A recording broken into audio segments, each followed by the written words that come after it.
नई ज़िंदगी से अफरीदी भाई का सवाल है, क्या हुजूर पाक सल्लल्लाहु अलैहि वसल्लम के अज़वाज मुतहरात और शहज़ादे शहज़ादियाँ क्या अहले बैत में शामिल हैं? अस्सलामु अलैकुम वरहमतुल्लाहि वबरकातुह। आपने हुजूर अलैहिस्सलातु वस्सलाम के औलाद अमजाद के मुताल्लिक अहले सुन्नत का मौक़िफ़ दरियाफ़्त किया है।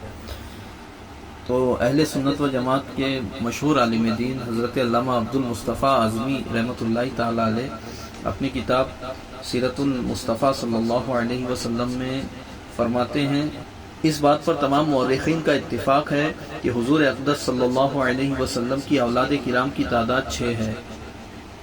2 फर्जंद हज़रत कासिम व हज़रत इब्राहीम और 4 साहबजादियाँ हज़रत ज़ैनब व हज़रत रुक़ैया व हज़रत उम्मे कुलसूम और हज़रत फ़ातिमा ज़हरा रज़ी अल्लाहु अन्हुम। लेकिन बाज़ मौरख़ीन ने यह बयान फरमाया है कि आप सल्लल्लाहु अलैहि वसल्लम के एक साहबजादे अब्दुल्ला भी हैं जिनका लक़ब तय्यिब व ताहिर है। इस कौल की बिना पर हुज़ूर अलैहिस्सलातु वस्सलाम की मुक़द्दस औलाद की तादाद 7 है, 3 साहबजादगान और 4 साहबजादियाँ। हज़रत शेख अब्दुल हक मुहद्दिस दहलवी रहमतुल्लाहि अलैह ने इसी कौल को ज़्यादा सही बताया है। इसके अलावा हुज़ूर सल्लल्लाहु अलैहि वसल्लम की मुक़द्दस औलाद के बारे में दूसरे अक़वाल भी हैं जिनका तज़किरा तवालत से खाली नहीं। हुज़ूर सल्लल्लाहु अलैहि वसल्लम की इन 7 मुक़द्दस औलाद में से हज़रत इब्राहीम रज़ी अल्लाह तआला अन्हु जो मदीना में पैदा हुए, ये हज़रत मारिया क़िब्तिया रज़ी अल्लाह अन्हा के वतन से तवल्लुद हुए थे। बाकी तमाम औलाद हज़रत खदीजतुल कुबरा रज़ी अल्लाह अन्हा के वतन मुबारक से पैदा हुई। हवाला ज़ुरक़ानी और मदारिजुन नबुवा। हुज़ूर अलैहिस्सलातु वस्सलाम के पहले जो साहबजादे थे उनका नाम है हज़रत कासिम रज़ी अल्लाह अन्हु। फरमाते हैं ये सबसे पहले फर्जंद हैं जो हज़रत बीबी खदीजा रज़ी अल्लाह अन्हा की आगोश मुबारक में ऐलान नबुव्वत से कब्ल पैदा हुए। हुज़ूर अक़दस सल्लल्लाहु अलैहि वसल्लम की कुन्नियत अबुल कासिम यानी कासिम के वालिद जो है वो इन्हीं के नाम पर है। जुमहूर उलमा का यही कौल है कि ये पाँव पर चलना सीख गए थे, इनकी वफ़ात हो गई। और इब्ने साद का बयान है कि इनकी उम्र शरीफ 2 बरस की हुई, मगर अल्लामा गाबी कहते हैं कि ये फ़कत 17 माह जिंदा रहे। ज़ुरक़ानी। हज़रत अब्दुल्ला रज़ी अल्लाह ताला अन्हु ही का लक़ब तय्यिब व ताहिर है। ऐलान नबुव्वत से कब्ल मक्का मुअज़्ज़मा में पैदा हुए और बचपन ही में वफ़ात पाई। फिर तीसरे साहबजादे हज़रत सैयदना इब्राहीम रज़ी अल्लाह अन्हु, ये हुज़ूर अकरम सल्लल्लाहु अलैहि वसल्लम की औलाद मुबारका में सबसे आखिरी फर्जंद है। इनकी पैदाइश मदीना में हुई और तकरीबन 17 माह की उम्र में मदीना में ही इनका विसाल हो गया। फिर आपकी पहली साहबजादी हैं हज़रत ज़ैनब रज़ी अल्लाह अन्हा। ये हुज़ूर अलैहिस्सलातु वस्सलाम की सबसे बड़ी साहबजादी हैं। ऐलान नबुव्वत से 10 साल कब्ल जब हुज़ूर सल्लल्लाहु अलैहि वसल्लम की उम्र शरीफ 30 साल की थी, मक्का मुकर्रमा में इनकी विलादत हुई। ये अव्वल इस्लाम ही में मुसलमान हो गई थी और जंग बद्र के बाद हुज़ूर अक़दस सल्लल्लाहु अलैहि वसल्लम ने इनको मक्का मुकर्रमा से मदीना मुनव्वरा बुला लिया था और ये हिजरत करके मक्का मुकर्रमा से मदीना मुनव्वरा तशरीफ़ ले गई। फिर हज़रत ज़ैनब रज़ी अल्लाह ताला अन्हु की वफ़ात जो है वह 8 हिजरी में हुई और हज़रत रुक़ैया रज़ी अल्लाह अन्हा ये ऐलान नबुव्वत से 7 बरस पहले जब हुज़ूर सल्लल्लाहु अलैहि वसल्लम की उम्र शरीफ का 33वां साल था ये पैदा हुई और इब्तिदा इस्लाम ही में मुशर्रफ इस्लाम हो गई।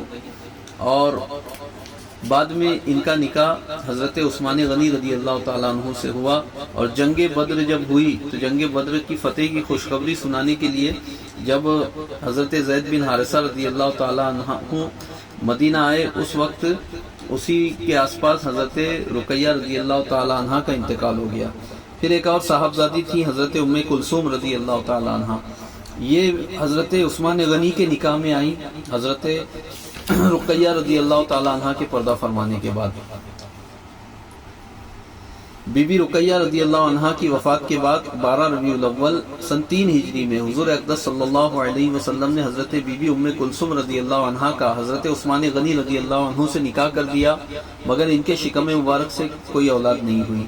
शाबान 9 हिजरी में हज़रत उम्मे कुलसूम रज़ी अल्लाह अन्हा ने वफ़ात पाई और हुज़ूर अक़दस सल्लल्लाहु अलैहि वसल्लम ने इनकी नमाज जनाजा पढ़ाई और ये जन्नतुल बकी में मदफून हुई। तो ये आपके साहबजादे और साहबजादियाँ हैं और सबसे मशहूर और इनमें सबसे जो अफजल हैं وہ حضرت سیدتنا فاطمہ زہرا رضی اللہ عنہا ہیں، جن کے بارے میں سب لوگ جانتے ہیں۔ تو باقی جو بھی آپ کے صاحبزادے ہوئے، تو صاحبزادے تو سب بچپن ہی میں وصال فرما گئے، صاحبزادیاں ان میں حضرت رقیہ کے اولاد بھی ہوئی، لیکن وہ اولاد بھی جو ہے وہ بچپن ہی میں، کم عمری ہی میں ان کا انتقال ہو گیا۔ صرف حضرت فاطمہ رضی اللہ تعالی عنہا کے جو دو صاحبزادے حضرت امام حسن اور امام حسین ہوئے، انہی سے جو ہے وہ نسل چلی جو سادات کرام کی جو آج نسل ہے اور جو باغ و بہار ہے۔ تو یہ خلاصہ ہے اہل سنت و جماعت کے نزدیک حضور علیہ الصلوۃ والسلام کے اولاد کے بارے میں۔ اور دیکھیے یہ جو آپ نے سوال کیا کہ ازواج مطہرات اہل بیت سے ہیں یا نہیں، دیکھیے بیوی شوہر کی گھر والی نہیں ہوگی تو پھر کون ہوگا؟ یہاں تک کہ پوری دنیا میں ہمارے ہاں بھی بیوی کو گھر والی کہا جاتا ہے، یعنی اہل بیت۔ تو بیوی جو ہے یہ پہلی مصداق ہے اہل بیت کہلانے کی، بعد میں اولاد ہوتی ہے، اور بعد میں اولاد اور داماد وغیرہ یہ سب اہل بیت میں آتے ہیں، سب سے پہلے تو بیوی آتی ہے۔ تو بلا شبہ ہم اہل سنت و جماعت کے نزدیک بالاتفاق حضور علیہ الصلوۃ والسلام کی ازواج مطہرات یہ اہل بیت میں سے ہیں، اور جو اہل بیت کی فضیلت ہے وہ ازواج مطہرات کی فضیلت ہے، یعنی اہل بیت ہونے کی حیثیت سے جو فضیلتیں آئی ہیں ان کی مصداق ازواج مطہرات بھی ہیں۔ واللہ تعالی اعلی و اعلم۔